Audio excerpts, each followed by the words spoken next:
And no wonder. It seems to many Americans that lately, the government no longer works for the people. Congress lurches between total gridlock and self-imposed crisis, and our leaders seem more interested in political posturing than the good of the country. Consider the 2011 debt ceiling crisis as a case in point. The crisis was entirely self-imposed, and while no one actually wanted to let the nation default on its debt, no leader seemed willing to take the actions necessary to prevent it. It produced a lot of sound and fury, but no real resolution. Lawmakers just kicked the can down the road. The incident did, however, manage to cause such alarm that our credit rating was downgraded for the first time in history, and it kept lawmakers from accomplishing anything else for months. And sadly, this is becoming a habit.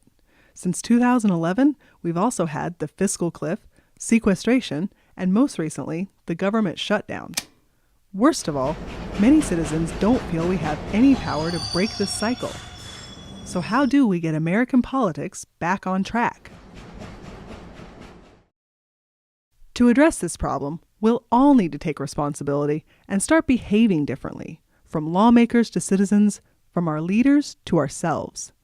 We need to choose a strategy that addresses the root cause of this problem. But we also need to consider the drawbacks of any strategy to make sure we can live with its consequences.